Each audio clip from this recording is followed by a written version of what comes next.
Voici 5 clés que vous devez utiliser chaque fois que vous rencontrez les jours d'adversité. Chaque fois que vous rencontrez des saisons qui sont inconfortables dans votre vie, il y a 5 clés bibliques qui sont la feuille de route pour vous. Je vous garantis par l'intégrité de la parole de Dieu que si vous suivez ces 5 clés, elles vous apporteront inévitablement le triomphe et la victoire au-dessus de toute situation, quelle qu'elle soit. Il y a un chant qui dit « Dis à ceux qui ont peur, n'ayez pas peur. L'Éternel votre Dieu est fort, et quand vous invoquerez son nom, il viendra vous délivrer par sa main puissante. Il viendra vous secourir. Dites à ceux qui sont fatigués, votre Dieu viendra très certainement vous sauver. » Ceci, une parole prophétique pour quelqu'un. Vous ne finirez pas dans cette situation. Pendant que vous y êtes, je veux que vous sachiez que Sa Majesté viendra avec le triomphe. Il le fera au grand jour, en présence de tous, et ils sauront qu'il est venu à vous en tant qu'Ébénézer. Au nom de Jésus-Christ. Numéro 1. La première clé pour vivre la vie d'un vainqueur, en présence des défis, des vicissitudes de la vie, est la révélation de l'amour de Dieu. Vous devez avoir une forte révélation de l'amour de Dieu. Vous devez puiser votre force dans le fait que vous êtes son bien-aimé, qu'il m'aime. Une déclaration simple mais puissante. Si vous savez quelque chose sur les gens qui sont amoureux, il n'y a rien qu'ils ne feront pas l'un pour l'autre. Donc la prise de conscience que je ne suis pas seulement son fils, mais aussi son épouse, signifie que sa jalousie est là pour me défendre. 1 Jean chapitre 3, verset 1, regardons quelques versets. Voulez-vous vivre la vie d'un vainqueur? La Bible dit « Voyez quel amour le Père nous a témoigné, pour que nous soyons appelés enfants de Dieu. » Voyez quel amour. C'est-à-dire, regardez l'étendue de l'amour qu'il vous a si généreusement prodigué. Parce que laissez-moi vous dire ceci, quand vous traversez l'espoir différé, quand vous subissez les persécutions et toutes sortes de tribulations, de critiques, quand vous traversez toutes sortes de tensions émotionnelles telles que le chagrin, il y a de fortes chances pour que vous vous mettiez à reconsidérer la réalité de l'amour de Dieu envers vous. M'aimes-tu vraiment, Seigneur? Écoutez la première chose que les disciples ont dit à Jésus lorsque le bateau était sur le point de chavirer. « Ne t'inquiètes-tu pas de ce que nous périssons ?» En d'autres termes, pourquoi agis-tu de manière aussi irresponsable face à ceux que nous vivons? Tu sembles ne pas être sensible à notre situation. Que la grâce de notre Seigneur Jésus-Christ, l'amour de Dieu, l'amour de Dieu, l'amour de Dieu. Jérémie, chapitre 31 et verset 3, est un verset populaire ici. « Je t'aime d'un amour éternel. » C'est Dieu ici qui dit sans honte, tel un homme qui déclare son amour à une femme qu'il aime de tout son cœur. « Je t'aime d'un amour éternel. C'est pourquoi je te conserve ma bonté. Je t'aime, que tout le monde dise « Il m'aime ». Quand vous avez une révélation de l'amour de Dieu, alors vous savez qu'il n'est pas silencieux. Quelle est cette chanson déjà? Il ne sommeille ni ne dort. Il ne dort jamais. Il ne s'endort jamais. Il ne se fatigue jamais d'entendre nos prières. Lorsque nous sommes faibles, il devient plus fort en nous. Alors demeurons dans son amour et déposons tous nos soucis sur lui. C'est un chant puissant. C'est un conseil. C'est une instruction dans la justice. Dieu te parle. Repose-toi en son amour et remets-lui tes soucis. Tu n'es pas le premier à échouer dans les affaires. Repose-toi en son amour et remets-lui tes soucis. Tu n'es pas le premier à traverser une situation de stérilité qui semble honteuse. Repose-toi en son amour et remets-lui tes soucis. Tu n'es pas le premier à avoir fait face à des voleurs armés et des kidnappeurs. Repose-toi en son amour et remets-lui tes soucis. Trouve le repos. Je vais me reposer dans son amour et lui remettre tous mes soucis. C'est une parole prophétique pour une famille, pour un individu. Il se peut que vous soyez un homme de Dieu et vous êtes dans une saison où les choses ne fonctionnent pas dans votre ministère, comme si Dieu ne vous avait pas appelé. Certains vous ont dit « Va juste chercher un emploi parce que cette chose que tu fais, on ne sait pas comment ça s'appelle. » Il y a des moments où les résultats ne sont pas évidents. C'est très douloureux parce qu'il n'y a aucune explication à donner. Il y a des moments où les gens vous demanderont où est ton jeûne et où est ta prière. Il y a des moments où, et c'est très populaire, surtout en Afrique, où on vous demandera « Où est ton Dieu ? Où est ton Dieu ?» alors que des gens meurent dans ta famille. « Pasteur, où est ton Dieu ? Tu prêches, mais tu n'as pas d'enfant toi-même. Repose-toi en son amour et remets-lui tes soucis. Ne répondez qu'aux questions qui ont des récompenses. Ne vous dépréciez pas en répondant à toutes les questions qui vous seront posées dans la vie. Pourquoi cette famille est-elle comme ça si vous aimez le Seigneur ? Est une question inutile. Apprenez à vous reposer dans l'amour de Jésus. Romains, chapitre 8, verset 28. C'est Jésus qui parle. Nous savons, c'est une information qui est réservée à ceux qui sont dans le royaume. Si vous êtes en dehors de ce royaume, vous ne le savez peut-être pas parce que ça n'en a pas l'air. Ceux qui sont hors de la foi marchent selon leur perception sensorielle. Mais nous qui sommes dans le royaume, la Bible dit que nous avons accès à une information. Nous savons du reste que combien de choses, toutes choses, y compris le départ douloureux d'un être cher, toutes choses, y compris le départ douloureux d'un être cher, toutes choses, y compris la perte d'emploi, toutes choses, y compris le poste que vous pensiez avoir qui est revenu à quelqu'un d'autre, toutes choses, concourent au bien de ceux qui aiment Dieu, c'est le domaine de l'amour. C'est une histoire d'amour, de ceux qui sont appelés selon son dessein. Combien de choses? Toutes choses. Apôtre, j'ai raté mon avion. Toutes choses concourent. Si vous apprenez à voir à travers les yeux de l'esprit, vous serez reconnaissant. Ne vous asseyez pas en disant « Cette famille ». Personne ne deviendra grand dans cette famille. Non. Apprenez à dire merci. Seigneur, je ne sais pas ce que tu fais, mais je suis reconnaissant. Parce que dans ta sagesse, je fais confiance à ton amour pour moi. Nous avons des petits-enfants dans notre Église, et si je leur fais la promesse que je vais leur acheter quelque chose, s'ils me voient, ils ne se soucient pas de savoir si je suis sous l'onction, ou si je suis sous quoi que ce soit. Ils me le rappelleront et viendront avec une assurance absolue. Ils utilisent un mot implicite. Papa. Ils ne m'appellent pas apôtre. Apôtre, c'est pour les membres, tandis que papa est pour la relation. Ils sont venus me voir en courant hier pendant que nous étions avec les étudiants de l'école du ministère et m'ont dit « On veut manger quelque chose ». Dès qu'ils disent « Papa », il faut soit démontrer notre capacité à subvenir à leurs besoins, soit les regarder dans les yeux et leur dire « Désolé les enfants, vous n'êtes pas censés être ici ». Il y a des moments où il ne faut pas avoir honte d'être à nouveau un enfant et laisser Abba vous porter. Tout comme ce chant nous le dit. Quand les océans se soulèvent et que les tonnerres grondent, je m'élèverai avec toi au-dessus de la tempête. Père, tu es le roi de la tempête. Je ne bougerai pas et je saurai que tu es Dieu. Je ne bougerai pas et je saurai que tu es Dieu. Je ne bougerai pas et je saurai que tu es Dieu. Recevez cela comme une prophétie pour votre vie. Vous pouvez donc regarder votre loyer impayé les yeux dans les yeux. Vous pouvez regarder votre enfant aux soins intensifs et la douleur dans votre cœur. Vous pouvez regarder votre santé et le diagnostic médical que vous avez un cancer et que vous êtes sur le point de partir, et vous pouvez chanter cette chanson non pas à un public, mais vous chantez cette chanson où vous êtes à la fois le chantre et le public. Il y a des moments où vous devez être le prophète de votre propre destin.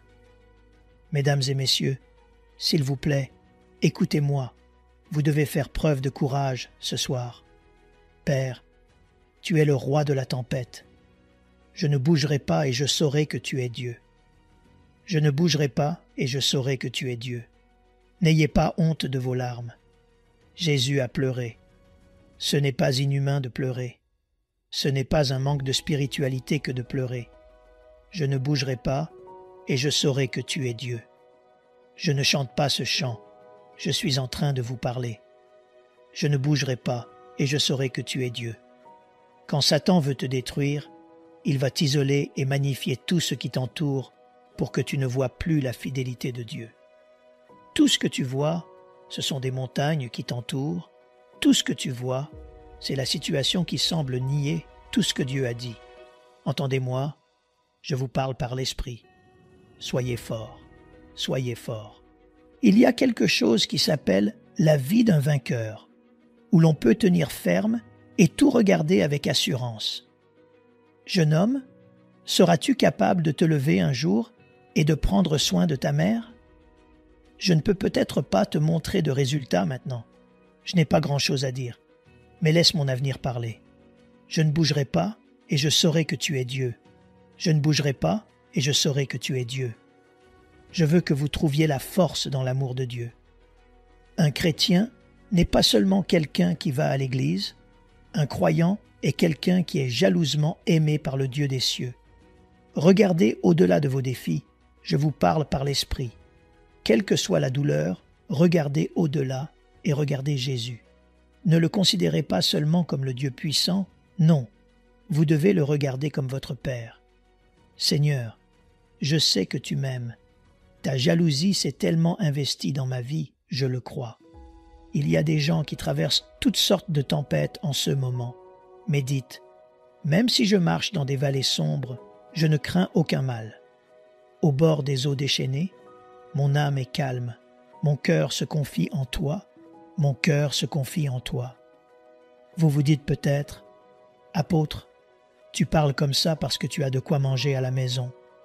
Moi, je suis assis là, j'ai 3 enfants, 4 enfants, je ne sais même pas comment ils vont manger après le service. Puis-je vous dire ceci? Trouvez la force. C'est ce qui fait de vous un vainqueur. Il n'y a pas de don de vaincre, non. Vaincre n'est pas un don. Apocalypse 2, verset 17 nous dit « À celui qui vaincra, je lui donnerai un caillou blanc. Et sur ce caillou est écrit un nom nouveau, que personne ne connaît, si ce n'est celui qui le reçoit. On vous donnera de la manne cachée, qui vous fournira la force. » Remarquez ce qu'il fait.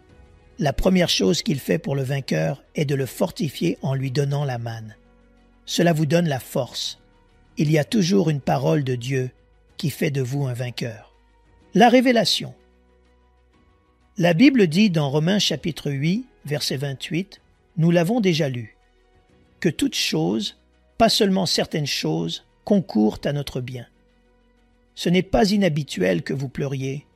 Vous trouverez de nombreuses occasions dans votre vie où vous aurez à pleurer, pleurer avec vos enfants, pleurer avec votre entreprise. Vous savez, après la pandémie l'année dernière, croyez-moi sans exagération, beaucoup de gens ont pris leur retraite du ministère et ont dit « J'en ai assez de servir Dieu. Je ne peux pas servir Dieu comme ça et avoir mes enfants qui mendient leur pain. Je raccroche les crampons. Seigneur, sache que je suis né de nouveau, mais en CE, qui concerne te servir, je tire ma révérence. » Le découragement. Qu'en est-il de ceux qui ont perdu leur emploi? Certains d'entre vous me regardent, et de ceux qui ont vécu toutes sortes de tragédies. Vous avez commencé cette année avec joie, ne sachant pas que vous auriez une raison de pleurer. Et maintenant, vous passez des deuils aux déceptions en passant par la douleur. Quand vous savez qu'il vous aime, vous pouvez trouver la force, parce que l'amour parfait a une capacité unique à chasser la crainte. Si vous savez qu'il vous aime, vous pouvez trouver la force. Ne laissez pas le diable utiliser vos défis pour interpréter l'amour de Dieu. Non, non. Satan est un maître du royaume de la chair. Il peut utiliser tout ce qui vous arrive et vous faire penser. Est-ce ainsi que l'amour agit? Je croyais que la Bible dit que l'amour donne. Où est le don financier? Où est le don marital? Où est le don en termes de fertilité? Où est le don en termes de politique? Trouvez la force, mes bien-aimés. Voici la révélation de l'amour de Dieu. Philippiens, 1 verset 6. Celui qui a commencé en vous cette bonne œuvre la rendra parfaite pour le jour de Jésus-Christ. Oh, c'est une parole prophétique pour quelqu'un. il sera fidèle pour l'achever. La même énergie qu'il faut pour continuer est la même qu'il faut pour revenir en arrière. Vous devez décider si vous revenez ou si vous avancez, c'est la même énergie que vous dépenserez. Décidez de faire ce saut de foi, même si cela signifie marcher sur l'eau. Que si je péris, que ce soit en obéissant à sa parole. Je sais que Dieu vous parle à tous ici très profondément.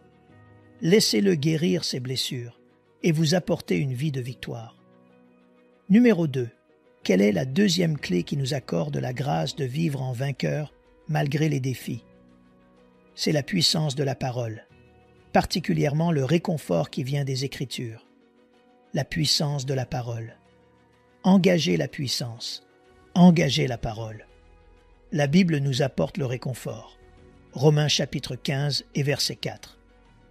Or, tout ce qui a été écrit d'avance l'a été pour notre instruction, afin que, par la patience et par la consolation que donnent les Écritures, nous possédions l'espérance. Voyons quelques passages qui ont été écrits d'avance. Abraham a attendu 25 ans. Il a quand même eu un enfant. Cela a écrit d'avance. Job a traversé toutes sortes d'épreuves. En regardant Job, vous auriez pensé que c'en était fini pour lui, mais à la fin de sa vie, il a eu le double de tout ce qu'il avait perdu. Cela a écrit d'avance. Quoi d'autre a été écrit d'avance? Un jeune berger qui semblait avoir un destin sans couleur ni dignité, qui servait sincèrement mais restait médiocre, a été élevé pour devenir roi. Écrit d'avance. L'arrogance des rois devant Dieu les a fait tomber à genoux, écrit d'avance. La Bible dit « Tout ce qui a été écrit d'avance l'a été pour notre instruction. Pourquoi? Afin que, par la patience et par la consolation que donnent les Écritures, nous possédions l'espérance. » Donc, chaque fois que j'ouvre ma Bible et que je lis ces histoires, je lis qu'autrefois, la nation d'Israël se tenait devant la mer Rouge, et derrière eux, les Égyptiens arrivaient avec une fureur féroce, et Dieu est quand même venu comme un libérateur, écrit d'avance, pour faire de moi un étudiant que Dieu peut sauver parfaitement. Je lis qu'autrefois, des humains, pas une parabole, avaient tellement faim sur terre que la manne est venue, pas des grains qu'ils devaient préparer. Le pain des anges est descendu du ciel, écrit d'avance. Une fois, la terre de Samarie fut ravagée par la faim. En 24 heures, Dieu a retourné la situation, écrit d'avance, pour mon instruction, pour faire de moi un étudiant. Une fois, Paul et Silas furent emprisonnés, les pieds et les mains liés. La Bible dit qu'à minuit, ils priaient et chantaient à haute voix, et tout le monde les entendait. Soudain, le puissant libérateur est venu. Il n'y a rien de nouveau sous le soleil. Il y a des gens qui ont commencé de rien et que Dieu a élevés. Il y a des gens dans le ministère. Il y a des gens dans les affaires. Il y a des gens dans les carrières. Écoutez-moi, mesdames et messieurs, croyants, peuple de Dieu, corps de Christ. Dieu nous parle. Chaque fois que vous traversez des situations qui semblent difficiles, ce n'est pas le moment de fuir les Écritures. C'est le moment de rester fidèle à la parole de Dieu. Psaume 119, verset 28. Mon âme pleure de chagrin. Relève-moi selon ta parole. Mon âme pleure, ô Dieu, elle est submergée par les défis et les vicissitudes de la vie. Ne sachant où aller, à gauche ou à droite. Ne sachant pas comment gérer ma vie à la lumière de toutes ces choses. Quand vous regardez ce qui se passe dans notre nation, en Afrique, ces choses semblent décourageantes. Cela vous pousse à vous enfuir et des gens se suicident. Ils avalent toutes sortes de choses pour mourir dans leur sommeil. Il dit « Mon âme pleure de chagrin, relève-moi selon ta parole. » La parole de Dieu est un consolateur et la parole de Dieu est un fortifiant. Parce que voyez la dynamique. La puissance de Dieu ne suit que ce qu'il dit. Si Dieu ne l'a pas dit, il est illégal que sa puissance entre en scène. Donc la parole de Dieu est un recueil de ce qu'il a dit. Quand vous trouvez ce qu'il a dit, vous pouvez être sûr que sa puissance suit ce qu'il a dit. Genèse chapitre 21, versets 1 et 2. La Bible dit « L'Éternel se souvint de ce qu'il avait dit à Sarah, et l'Éternel accomplit pour Sarah ce qu'il avait promis. S'il le dit, s'il le déclare, il le fera. » Sarah devint enceinte, c'est un témoignage. Et elle enfanta un fils à Abraham dans sa vieillesse, au temps fixé dont Dieu lui avait parlé. Vous devez puiser votre force dans les Écritures. Des passages comme le psaume 23. « Quand je marche dans la vallée de l'ombre de la mort, je ne crains aucun mal, car tu es avec moi. Ta houlette et ton bâton me rassurent. Tu dresses devant moi une table, en face de mes adversaires. Tu oins d'huile ma tête, et ma coupe déborde. Oui, le bonheur et la grâce m'accompagneront tous les jours de ma vie, et j'habiterai dans la maison de l'Éternel jusqu'à la fin de mes jours. » Psaume 27. L'Éternel est ma lumière et mon salut. De qui aurais-je crainte? L'Éternel est le soutien de ma vie. De qui aurais-je peur? Ce sont des versets qui doivent vous réconforter en ces temps-là. S'il s'agit d'un deuil, vous devez vous réconforter vous-même en disant que la Bible dit dans 1 Thessaloniciens 4 versets 16 et 17 qu'à un signal donné à la voix d'un archange et au son de la trompette de Dieu descendra du ciel, et les morts en Christ ressusciteront premièrement. Ensuite, nous les vivants, qui serons restés, nous serons tous ensemble enlevés avec eux sur des nuées, à la rencontre du Seigneur dans les airs. Et ainsi, nous serons toujours avec le Seigneur. Consolez-vous donc les uns les autres par ces paroles. Job nous dit « Je sais que mon Rédempteur est vivant », que le faible dise « Je suis fort », que le pauvre dise « Je suis riche », que l'abattu dise « Je suis encouragé et fortifié par la puissance de Dieu ». La plupart des croyants ne sont pas des étudiants des Écritures. Ainsi, quand ces saisons arrivent, il n'y a aucun moyen légitime de puiser sa force. En fait, la plupart des gens ne savent pas comment puiser leur force dans les Écritures. Au mieux, ils puisent leur force dans, respectueusement parlant, peut-être des films ou des visites qu'ils rendent, mais la plupart des croyants ne savent pas comment s'asseoir avec la parole et y puiser leur force. Vous pouvez puiser votre force dans la parole. Ézéchiel chapitre 2, versets 1 et 2. La Bible dit « Il me dit, Fils de l'homme, tiens-toi sur tes pieds, et je te parlerai. » Dès qu'il m'eut adressé ces mots, l'Esprit entra en moi et me fit tenir sur mes pieds. Et j'entendis celui qui me parlait. Vous devez apprendre à puiser votre force dans les Écritures. Que faites-vous pour rester un vainqueur pendant les temps d'adversité, pendant les temps où les choses semblent désagréables? Numéro 3. Engagez-vous dans des prières stratégiques. Des prières stratégiques. Psaume 34, versets 4 à 7. J'ai cherché l'Éternel, et il m'a répondu. Il m'a délivré de combien? Toutes mes frayeurs. J'ai cherché l'Éternel. La délivrance n'est pas venue par elle-même. J'ai cherché l'Éternel, et il m'a répondu. Il m'a délivré de toutes mes frayeurs. Verset 5. Quand on tourne vers lui les regards, on est rayonnant de joie, et le visage ne se couvre pas de honte. Verset 6. Quand un malheureux crie, l'Éternel entend, et il le sauve de combien? Toutes ses détresses, pas quelques-unes. Verset 7. L'ange de l'Éternel campe autour de ceux qui le craignent, et il les arrache au danger.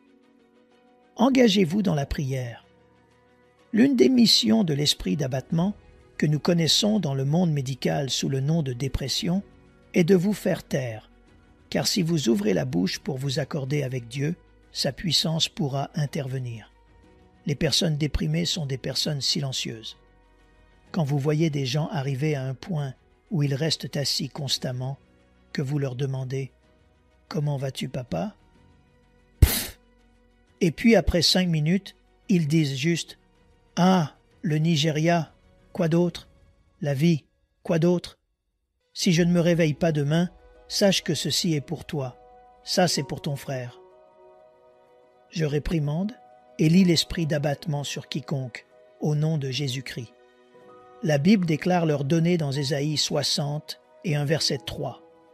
Un diadème au lieu de la cendre, une huile de joie au lieu du deuil, un vêtement de louange au lieu d'un esprit abattu, afin qu'on les appelle des térébintes de la justice, une plantation de l'Éternel, pour servir à sa gloire. Des prières stratégiques. Psaume 61, versets 1 à 4. S'il vous plaît, écrivez ceci parce que pour beaucoup d'entre vous, Dieu vous révèle déjà le plan d'action sur la façon de donner un sens et de vous manifester en tant que vainqueur. C'est la réponse à votre prière. Ô Dieu, écoute mes cris, sois attentif à ma prière. Du bout de la terre, je crie à toi, le cœur abattu. Conduis-moi sur le rocher que je ne puis atteindre. Verset 3. Car tu es pour moi un refuge, une tour forte en face de l'ennemi. Verset 4. Je voudrais séjourner éternellement dans ta tente, me réfugier à l'abri de tes ailes. Croyant, la prière n'est pas seulement pour « donne-moi, donne-moi, donne-moi ». Il y a des moments où la prière est ce qui fournit la force et l'endurance pour poursuivre. Quand Jésus était à Gethsémane, on aurait pu penser qu'il allait simplement chanter et se balader. La Bible dit qu'il a prié. Il allait entreprendre quelque chose qui avait une valeur éternelle pour tous sur terre. Il avait besoin de prier. La Bible dit qu'il a prié 3 fois, répétant les mêmes paroles. Certains d'entre vous devront peut-être revenir de l'église aujourd'hui, rentrer à la maison et prier. Utilisez cette semaine pour prier. Pourquoi? Parce qu'il y a toutes sortes de géants. Il y a des obstacles. Il y a toutes sortes de choses démoniaques qui vont se battre contre Dieu pour votre vie. Ne leur facilitez pas la tâche. Vous devez prier. Nous devons tous prier. Numéro 4. Maintenez un style de vie et une atmosphère de joie. Maintenez un style de vie et une atmosphère de joie. Dans ce royaume, la joie est très puissante. Néhémie chapitre 8, verset 10. La dernière phrase dit « Car la joie de l'Éternel sera votre force. » Dites tous « Ma force est la joie de l'Éternel. » Dieu peut utiliser votre joie comme un aimant pour apporter la force dans votre vie. Puis-je vous dire qu'il n'y a rien que je connaisse qui frustre plus le diable que de voir un croyant rire et se réjouir quand il a ton fils est mort? En dépit du fait que tu as perdu ta maison, tu as toujours ta joie? Maintenant, vous comprenez le livre de Job, chapitre 1. Voyez-vous désormais pourquoi Job était un homme puissant? Il était rempli de mystères. Il savait quoi faire. Il a dit « Hé, je peux tout perdre, mais la seule chose qui me les fera revenir, c'est ma joie. » Peu importe ce que vous perdez, si le diable ne réussit pas à vous enlever votre joie, croyez-moi, tout ce que vous avez perdu est juste aller se balader. Ça va revenir. C'est pourquoi nous avons chanté cette chanson plus tôt. Dis à celui qui est fatigué, ton Dieu viendra sûrement. Il viendra et te sauvera. Philippiens chapitre 4, verset 4. Réjouissez-vous toujours dans le Seigneur. Il n'a jamais dit de se réjouir dans sa situation. Il y a des moments où cela n'a pas de sens de se réjouir dans sa situation. Alors on se réjouit dans le Seigneur. Je le répète, réjouissez-vous. Prophétisez sur vous-même. Dites, réjouis-toi. Il vous faut obtenir la grâce de Dieu. Vous devez obtenir la grâce de Dieu pour vous sevrer de ce mode de vie de morosité et de colère. Quelqu'un vous dit « Bonjour » et vous répondez « Qu'est-ce qui est bon dans cette matinée ?» Lorsque vous faites ce genre de choses, vous vous programmez déjà pour la défaite, la joie. Il y a des gens que vous voyez très heureux et joyeux, et vous pensez qu'ils se réjouissent parce que tout fonctionne dans leur vie. Non, ils se réjouissent pour que tout s'aligne, non parce que tout est déjà aligné. La prochaine fois que vous constaterez que des choses se produisent dans votre vie qui remettent en cause votre foi, la première chose que vous devriez faire est « Père, je ne sais peut-être pas ce qui se passe, mais comme Job, même si je dois m'asseoir par terre, je t'adorerai quand même. » La Bible ne dit pas que Job s'est assis. Job chapitre 1 verset 20. Après que Job eut entendu toutes ces choses, la Bible dit Job se leva, déchira son manteau et se rasa la tête. Puis, se jetant par terre, il se prosterna. Après avoir entendu toutes ces mauvaises nouvelles. La joie. Habacuc, chapitre 3, versets 17 à 19. Un classique sur l'administration de la joie. Car le figuier ne fleurira pas, la vigne ne produira rien, le fruit de l'olivier manquera, les champs ne donneront pas de nourriture, les brebis disparaîtront du pâturage, et il n'y aura plus de bœufs dans les étables. Verset 18. Toutefois, je veux me réjouir en l'Éternel, après le rapport médical. Toutefois, je veux me réjouir en l'Éternel, après la situation qui se produit dans ton pays. Toutefois, je veux me réjouir en l'Éternel. Je veux me réjouir dans le Dieu de mon salut. L'Éternel, le Seigneur, est ma force. Il rend mes pieds semblables à ceux des biches, et il me fait marcher sur mes lieux élevés, au chef des chantres, avec instruments à cordes. Cela a de l'importance en qui vous vous réjouissez. Il l'appelle le Dieu qui peut me sauver. Yehoshua, d'où vient le mot Josué, celui qui sauve. Je me réjouis parce qu'il est capable de sauver parfaitement. Il est capable de sauver parfaitement. Hébreux 7, verset 25. Peu importe ce que vous perdez dans la vie, décidez de ne pas perdre la joie. Laissez-moi vous dire ce que la joie n'est pas. La joie n'est pas seulement de rire comme un clown. Non. Quelquefois, vous n'avez pas cette force. La joie est un état intérieur de repos et de réjouissance, de gaieté, une assurance qui affecte vos émotions et qui découle du fait que Dieu est toujours vivant et aux commandes de tout. Il y a des fois où cela n'aura pas de sens. Vous ne verrez peut-être pas de vent ni de pluie, mais vous devez maintenir votre joie. Voici ce que Psaume 126, verset 6 nous dit. « Celui qui marche en pleurant, quand il porte la semence, revient avec allégresse, quand il porte ses gerbes. » La joie est un domaine. C'est un domaine dans lequel vous entrez pour garantir votre moisson. On m'a dit que Kenneth Copeland a demandé au serviteur de Dieu, David Oyedepo. Même si c'est nous qui vous avons enseigné la foi, vous semblez avoir obtenu des résultats considérables. Regardez les foules et tout le reste. Et l'évêque Oyedepo a répondu selon ce que l'on raconte de cette conversation. Je danse avec joie. Je danse avec chacune de ces personnes. Il y aura des moments où les choses n'auront pas de sens. Il vous faudra aller seul au magasin et commencer à donner gloire à Dieu dans un magasin vide qui ne contient rien. Il y aura des moments où il faudra faire le tour de cette maison et commencer à donner à Dieu des louanges qui n'ont pas de sens pour le remercier en disant « Seigneur, je sais que tu es fidèle. Ne laissez jamais rien vous enlever votre joie. C'est un engagement que j'ai pris pour ma vie. » Puis-je vous dire que la joie a une valeur curative dans votre vie? La joie a une valeur financière dans votre vie. La joie est, de toute façon, profitable pour vous, quand vous savez comment être joyeux. Donc beaucoup d'entre nous ici, par cette parole, doivent se repentir de toute morosité et refuser de se priver de sommeil, en se levant la nuit pour se poser toutes sortes de questions. Non. Donnez à Dieu la gloire et la louange. Vous irez au bureau demain. Ils vous regarderont et diront « Sais-tu que toute la discussion de la semaine dernière portait sur toi ?» Eh bien, ce n'est peut-être pas la meilleure des situations, mais je rends grâce à Dieu. Vous démarrez votre voiture lundi matin et elle semble ne pas vouloir démarrer. Ne compliquez pas les choses en détruisant ce qu'il reste dans la voiture. Donnez simplement gloire à Dieu. Vous conduisez et quelqu'un semble vouloir vous cogner. Vous voulez alors passer votre main par la fenêtre parce que vous voulez insulter la personne. Non. Ayez la maturité de ramener votre main. Je choisis de me réjouir. Je choisis de vivre une vie de joie. Prophétisez sur vous-même, c'est un choix. Je choisis de vivre une vie de joie. Quelqu'un parle et les dominations et puissances vous entendent. Je choisis de vivre une vie de joie. Que vos situations et vos circonstances vous entendent.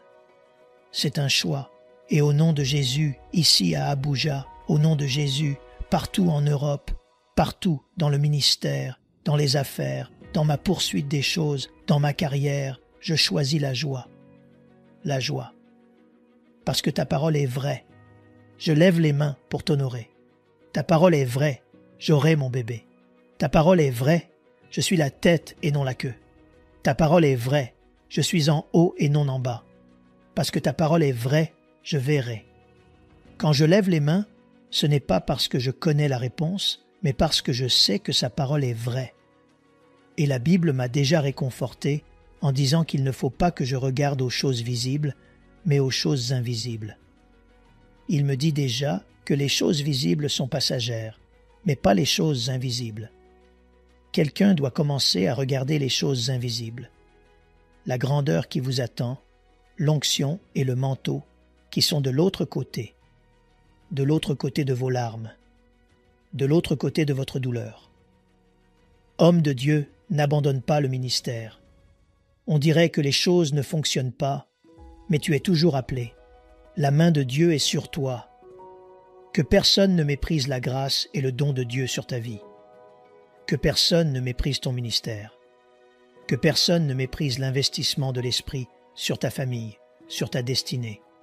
Cela ne paraît pas encore, mais la main de Dieu est toujours sur toi. Lève les mains pour l'honorer. Lève les mains pour l'honorer. Alléluia. Un homme peut se jeter par terre et adorer. C'est puissant. On pourrait penser que la seule façon d'adorer est de lever les mains et de sauter, mais il est aussi possible de se jeter par terre, même dans la honte, même dans la douleur, même dans une défaite apparente, et l'adorer. Numéro 5. Chaque fois que vous entrez dans des saisons où les choses ne semblent pas fonctionner dans votre vie, il vous faut obtenir la grâce pour vous engager dans le prophétique. Le prophétique est une arme de puissance quand il est administré dans les limites de l'Écriture. Chaque fois que vous êtes dans des saisons qui ressemblent aux jours d'adversité, il vous faut le prophétique. Ésaïe 42, verset 22. Ils ont été mis au pillage et personne qui les délivre. Dépouillés et personne qui dise « Restitue ». Il doit y avoir une voix autre que la vôtre qui puisse parler de restauration, de restitution. Il doit y avoir une voix autre que la vôtre qui puisse parler d'élévation. Quand Samarie était en décadence, la faim était telle que des femmes mangeaient leurs enfants. Puis est venu cet étrange prophète de Dieu, qui a fait une déclaration par l'Esprit « Demain à 7 heures ». Moïse est venu et a tenu son bâton et a dit à la nation d'Israël « Dieu a vu votre douleur pendant ces années et il m'a envoyé comme libérateur. Tout ce que vous avez à faire, c'est de croire Dieu et de me croire. Je vais aller vers Pharaon. » Et il s'est tenu devant Pharaon. Il a dit « Pharaon, c'est terminé. Ainsi parle l'Éternel, le Dieu des Hébreux. Laisse aller mon peuple. » Quand les fléaux ont commencé à venir, Pharaon a dit « Non, non, non, non, non. C'est trop. Laisse partir les hommes.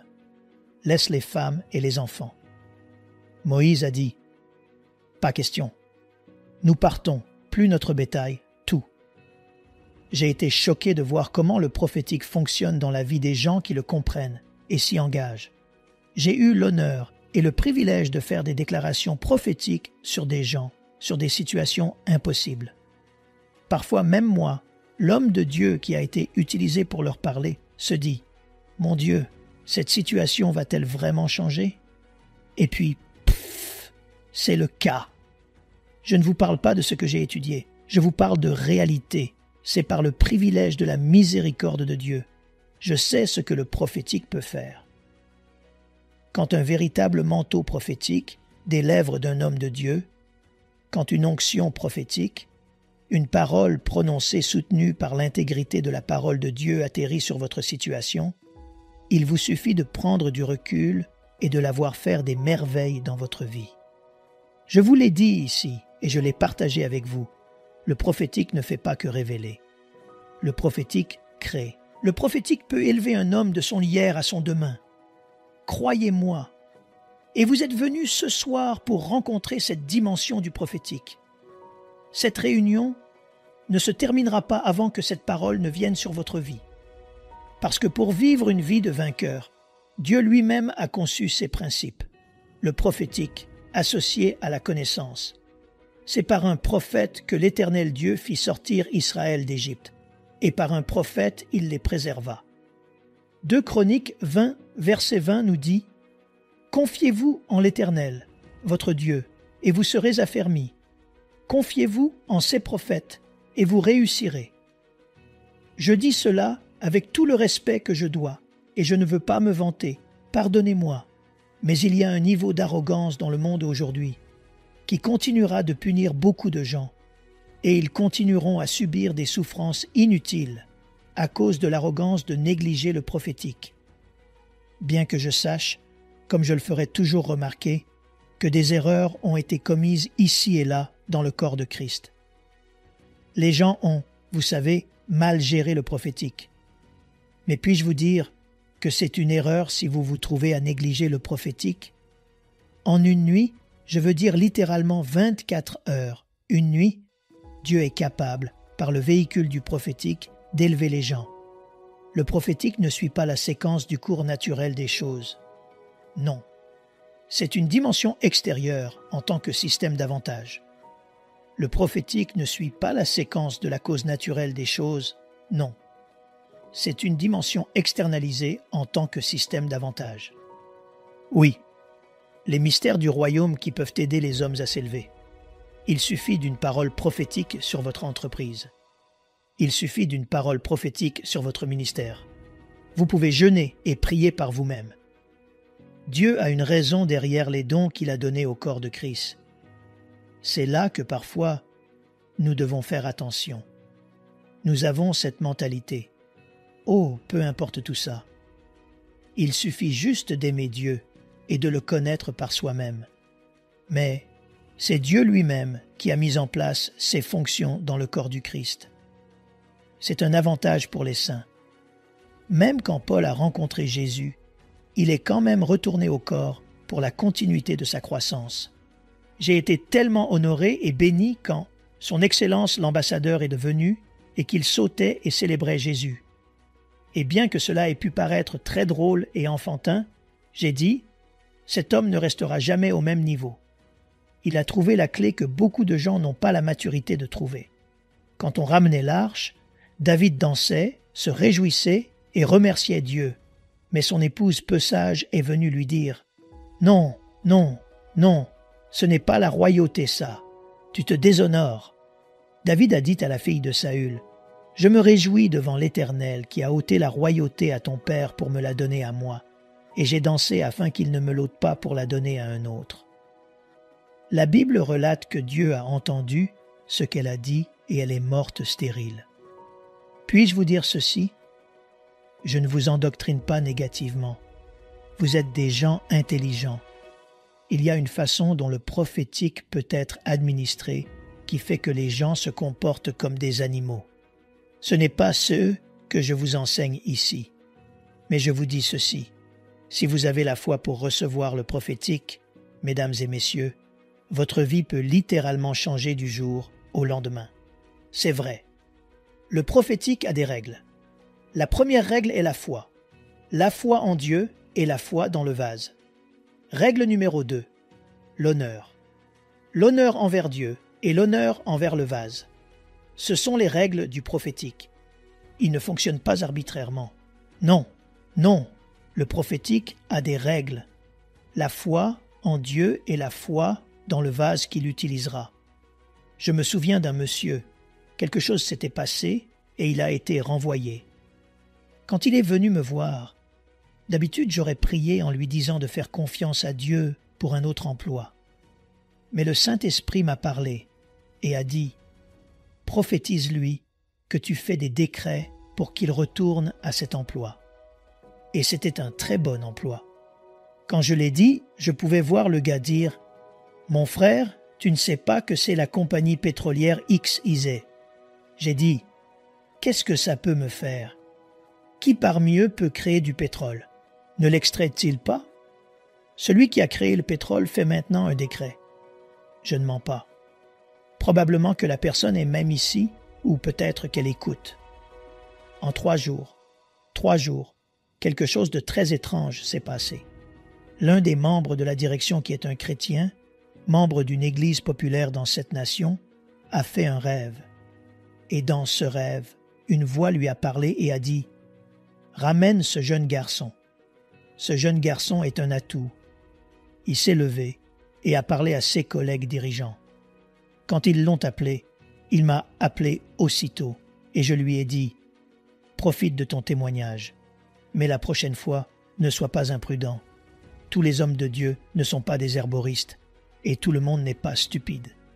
Je ne me présenterai pas devant une assemblée intelligente comme celle-ci, en faisant une caricature de l'origine de cette chose, à moins que cela ne fonctionne. Et crois-moi, c'est le Kéa. La prophétie peut changer littéralement à 180 degrés le cours de la vie de quelqu'un. Mais le défi est que la plupart des gens disent simplement « Amen » sans pour autant croire. Vraiment, ils ne croient pas. Nous aimerions vous donner l'opportunité de faire de Jésus le Seigneur de votre vie. Voulez-vous bien prier avec moi? Dites Seigneur Jésus,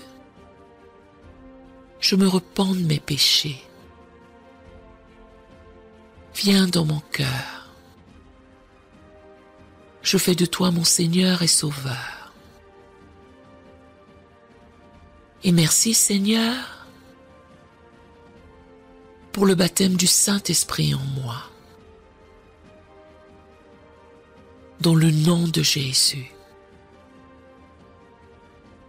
Par cette simple prière, nous croyons que le Saint-Esprit vous conduit sur le chemin de la nouvelle naissance.